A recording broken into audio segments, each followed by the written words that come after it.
Bienvenidos a todos y a todas a la clase 9 de Didáctica General. Y bueno, en esta oportunidad vamos a ver un contenido sumamente importante porque pone en juego todos los contenidos, todos los conceptos vistos a lo largo de todo el cuatrimestre. Porque vamos a abordar el tema de las prácticas de enseñanza, que justamente es las prácticas de enseñanza se van a poner justamente en práctica, valga la redundancia, en su desempeño como docentes. Entonces, se ponen de manifiesto todos estos conceptos, todo lo apropiado a lo largo de esta cátedra y a lo largo de toda su carrera. Por eso es tan importante este tema, ¿no? Y bueno, para empezar, vamos a abordar una frase que propone Perisci Flavia, que es una de las autoras que vamos a trabajar en esta clase, en su texto, que me voy a fijar, que no recuerdo, 10 miradas, a ver si no me equivoco, 10 miradas sobre la escuela primaria, ¿sí? Entonces, bueno, la frase dice, la escuela ha cambiado, pero su cascarón exterior permanece. Bueno, ¿qué es lo que nos quiere decir esta autora? Bueno, piensen, lo escriben en sus apuntes, ponen pausa el video y después vamos a comparar con lo que propone la autora. A ver, ¿qué piensan ustedes que quiere decir con esto?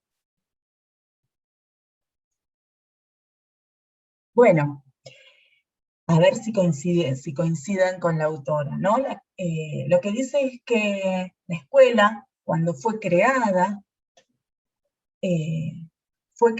justamente con una función determinada que es transmitir la cultura, ¿no? Y enseñar, que los alumnos aprendan y que se puedan incluir en lo laboral, en un futuro laboral, que se puedan preparar para poder desarrollarse como ciudadanos y poder trabajar, ¿sí? Desempeñarse con un trabajo determinado. Pero, ¿qué sucede? Lo que dice la autora es que la escuela, tal como fue creada en un contexto determinado, ya no tiene la eficacia que tenía antes, ¿no? Hace una explicación con respecto a esto. Dice que décadas atrás hubo una transformación en la escuela, porque hubo una transformación social, en donde había desigualdad, ¿sí? Inequidad, en donde se produjo exclusión social. Y que antes la escuela transmitía estos conocimientos en una homogeneidad determinada, en donde formaban ciudadanos y donde los alumnos también aprendían de manera diferente. Lo que sucede es que la escuela perdió su legitimidad como institución para la enseñanza. Entonces, por esta exclusión social, por esta desigualdad que existió en ese momento, décadas atrás, donde habla la autora, entonces donde sucede esto, la escuela pierde su eficacia. Si bien permanece el mismo cascarón, conserva este mismo cascarón, la eficacia no es la misma. Habla de fracaso escolar, en donde todas estas desigualdades y exclusión social provocaron fracaso escolar, deserción escolar, ¿sí? Pérdida de autoridad docente y la legitimidad de la institución, ¿no?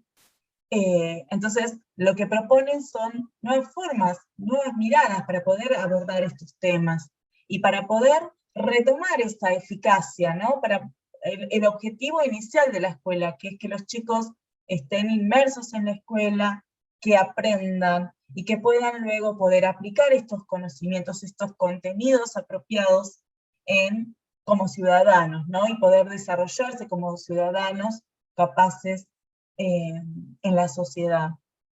Entonces, bueno, propone determinadas miradas. Por ejemplo, les voy a compartir algo que dice Dussel, ¿no? Que una de las propuestas de Dussel, que es atender a la alfabetización tecnológica para que todos los chicos se preparen para los nuevos desafíos. Una de las propuestas que hace es esta, ¿no?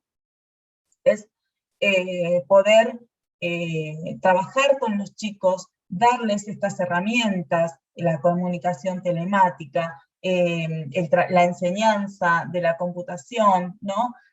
Los recursos tecnológicos, para que los chicos puedan apropiarse de estos nuevos lenguajes que hay en la actualidad, que, bueno, la escuela de antes no las enseñaban, y me parece que lo que quiere decir es que las escuelas actuales los docentes tienen que ayornarse con estas nuevas tecnologías y poder enseñarlas a los alumnos, transmitírselas estas nuevas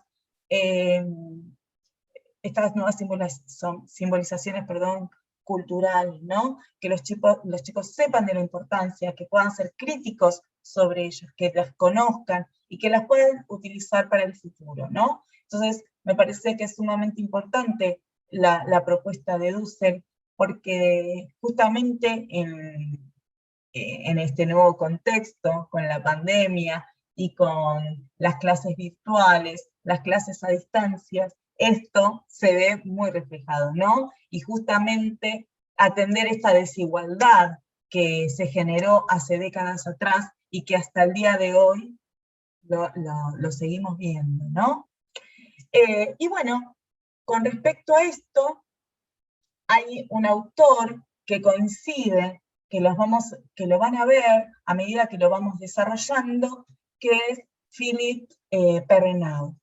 Él escribe un texto, les voy a mostrar la diapositiva, esperen un segundito, 10 nuevas competencias para enseñar, y aquí él desarrolla justamente qué competencias tienen que tener los docentes para este contexto, ¿no? Para poder provocar una buena enseñanza, una enseñanza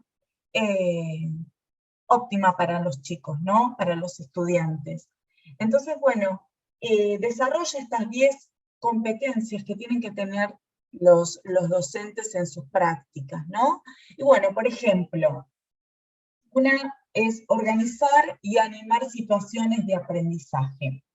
Bueno, justamente lo que propone es que los docentes piensen, ¿sí?, en los objetivos, en los contenidos que tienen que desarrollar, planifiquen secuencias de enseñanza pertinentes para ello, ¿sí? Entonces, que puedan desarrollar toda su preparación, puedan planificar, atendiendo al interés de los alumnos, y que sea una enseñanza significativa, ¿no? Un aprendizaje significativo para los alumnos. Otra de las competencias que propone es gestionar la progresión de los aprendizajes. ¿Y qué quiere decir con esto? Que bueno, que los docentes pueden hacer un parate, ¿sí? Si los digo con mis palabras, puedan hacer un parate, puedan evaluar cómo va la progresión del aprendizaje de los alumnos, que puedan hacer un parate y puedan ver estos contenidos, cuáles son los objetivos alcanzados, los propósitos, cuáles son los contenidos apropiados, cuáles no, que puedan volver a planificarlos para atender los estos y puedan observar la progresión de los aprendizajes. Bueno, otra de las capacidades que propone es elaborar y hacer evolucionar dispositivos de diferenciación. Justamente lo que dice que el docente tiene que evaluar, ampliar la gestión, ¿no? Atender a la heterogeneidad y poder promover actividades, poder planificar actividades y secuencias de actividades, atendiendo a esta heterogeneidad, a las distintas formas de aprender, a los alumnos que tienen grandes dificultades en el aprendizaje, ¿no? Entonces, una de las capacidades que tienen que tener el docente es esto, es poder gestionar y ampliar su gestión a las distintas heterogeneidades. Otras de las propuestas, de las capacidades que tienen que tener los docentes, es implicar a los alumnos en su aprendizaje y su trabajo. Que los chicos sean conscientes, ¿no?, de lo que están aprendiendo, de lo que están trabajando, hacerlos parte de distintos proyectos educativos, hacerlos partes en las instituciones educativas. Y esto es lo que va a promover justamente es que los chicos se impliquen en su enseñanza, que sepan que estos contenidos que están viendo, para qué se utilizan, y que los puedan aplicar, ¿no? Y que participen activamente en las instituciones escolares, en relación, por ejemplo, a clubes, a distintos ámbitos bueno, que son externos a la institución, que los hagan parte, ¿no? Y que sean partícipes para poder entender la importancia de los contenidos y el interés por conocer, ¿no? Y por aprender y por participar activamente en la escuela. Bueno, otro de las propuestas, otra de las capacidades es trabajar en equipo, desarrollar el trabajo en equipo de los alumnos, que sea colaborativo, que puedan exponer un trabajo en equipo, un trabajo con otro equipo, que puedan ser colaborativo, enriquecedor, ¿sí? Para después poder poner, que los alumnos lo puedan poner en práctica en su futuro, en cualquier espacio en donde tengan que trabajar, ya sea como niños, adolescentes o adultos, ¿sí? Estos son que los docentes puedan hacer también un trabajo en equipo con otros docentes para poder fortalecer la educación, ¿sí? Y la enseñanza de sus estudiantes. Es sumamente interesante todo esto que propone Perrenat. Por eso detallo cada una de las capacidades. Participar en la gestión de la escuela. Justamente esto es lo que habíamos hablado anteriormente, ¿no? Que ellos participen en la escuela, que puedan proponer, que puedan debatir para las mejoras en la misma, ¿sí? Y bueno, el docente lo tiene que también lo tiene que hacer, participar en proyectos educativos, en proyectos en donde fortalezcan la enseñanza y obviamente el aprendizaje de sus alumnos, que es tan importante, ¿no? Informar e implicar a los padres, hacerlos partícipes, hacer reuniones informativas en donde puedan debatir, en donde los padres también puedan proponer, ser escuchados, para poder generar siempre el objetivo de que los alumnos aprendan y que sus aprendizajes sean significativos y que todos puedan aplicarlo, ¿sí? En su futuro. Utilizar las nuevas tecnologías, y acá es donde habla de la comunicación telemática, de la enseñanza de la computación, ¿sí? Que los docentes se capaciten para esto y que luego puedan trabajarlo con sus alumnos. Y qué importancia que tiene este punto también en este nuevo contexto, ¿no? Afrontar los deberes y los dilemas éticos de la profesión, poder resolver conflictos, capacitarse en esto, ¿no? En mediación, en atender las cuestiones que aparecen en el contexto escolar, que son, por ejemplo, discriminación racial, sexual, ¿sí? Bullying, bueno, todas estas cuestiones que el docente obviamente se capacite, que tenga capacidades para poder resolver y atender todos los dilemas éticos que aparecen en nuestra profesión, ¿no? Y organizar la propia formación continua, para poder justamente tener todas estas capacidades que necesitan los docentes. Justamente tienen que capacitarse, atender a la progresión de estas capacidades como docentes, armar un proyecto a futuro para saber en qué cosas tiene que capacitarse, detener a evaluar sus propias prácticas, ¿sí? Para poder justamente seguir formándose desde su formación inicial y que sea progresiva. Y acá hablamos de las prácticas, ¿no? Continuamente estamos hablando de las prácticas, de estas prácticas, y de alguna forma propone que sean prácticas reflexivas, y que coincide justamente con lo que propone Steinman, que es otro de los autores que vamos a abordar, ¿sí? Las prácticas reflexivas, que puedan reflexionar, ser críticos, atender a los supuestos que aparecen a lo largo de sus prácticas. Bueno,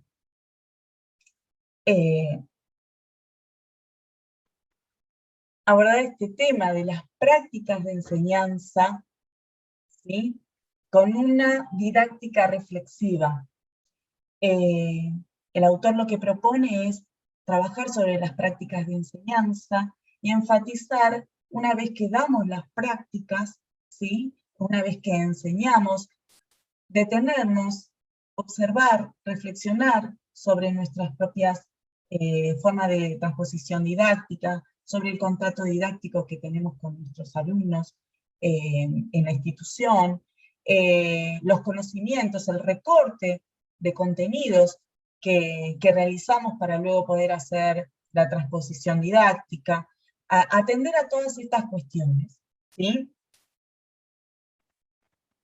Las prácticas de enseñanza son una intervención, en términos de Camilones, una intervención social intencionada. ¿Qué quiere decir con esto? Bueno, que interviene en las prácticas sociales de los sujetos, que estos no son abstractos, sino que son sujetos que tienen una mirada determinada de las cosas, con discursos determinados, con interacciones, ¿sí?, justamente determinadas, valga la redundancia, ¿sí?, en contextos, es contextualizado.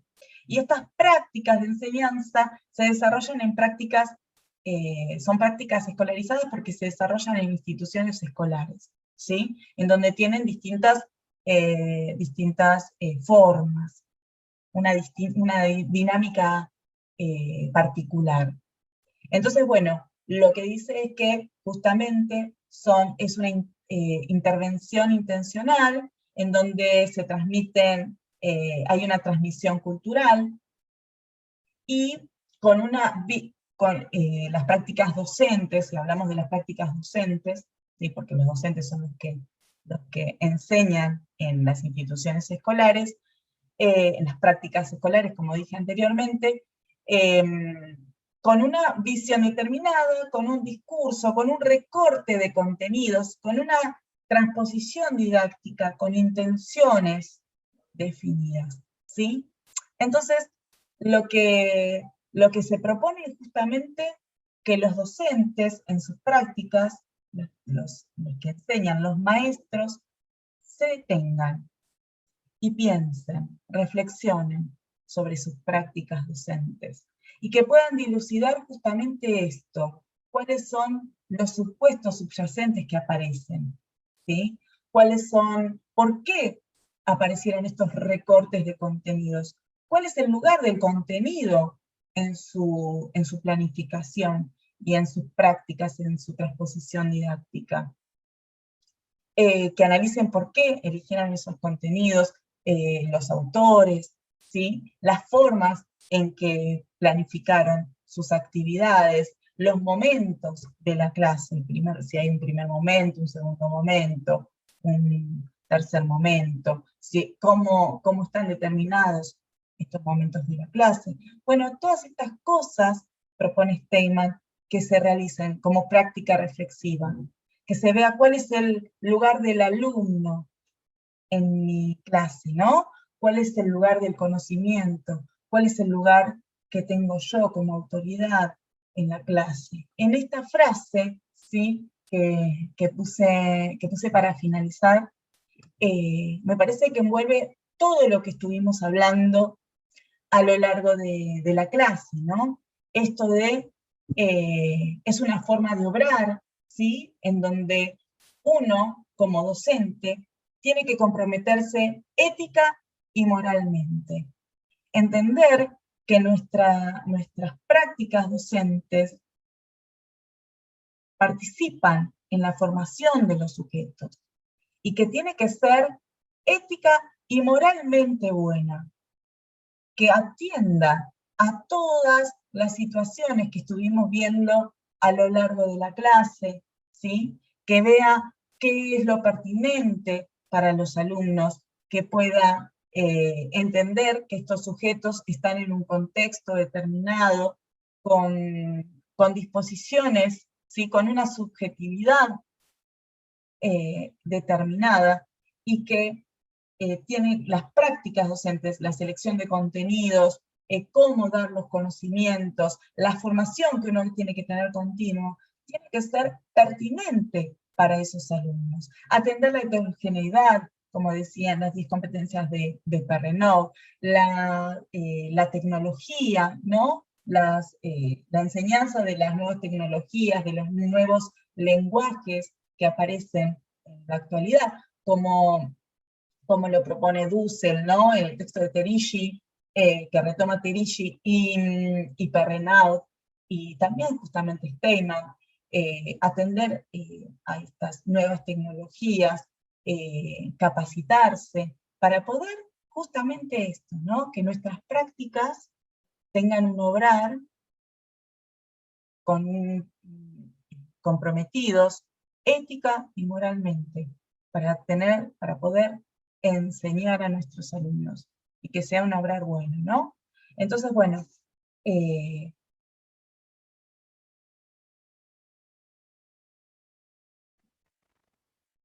conclusión, que la mejora de la práctica, esta mejora de la práctica que proponemos, deviene de la interpretación de nuestras propias prácticas. Esto se refiere a una mejora en el obrar, para que cada día sea un obrar moralmente bueno. No es solamente metodológico ni técnico, en el modo de diseñar las clases, en el modo de diseñar la intervención intencional, ¿no? No es un obtener mejores recursos didácticos, sino que fundamentalmente requiere de la mejora en lo ético, en el obrar de cada día. Bueno, les agradezco su atención, espero que haber sido clara, que les sirva a ustedes para justamente sus prácticas, ¿sí? Y tomar cada una de las cosas que nos proponen los distintos autores abordados en esta clase, que la verdad que es interesantísimo, y atienden a la nueva contemporaneidad, ¿no? Al nuevo contexto, a la nueva forma de aprender que tienen los estudiantes que tenemos, ¿sí? Porque uno siempre es estudiante, siempre tiene que capacitarse, como dice Perrenot, siempre atender a las competencias, a las capacidades, y bueno, justamente ser competentes en nuestra labor, que es tan importante para el desarrollo y la formación de los estudiantes. Así que bueno, me despido de ustedes y nos vemos en la próxima clase, que va a ser a través de Zoom, para poder interiorizarnos y poder refrescar los contenidos vistos y que puedan sacarse sus dudas. Bueno, muchas gracias.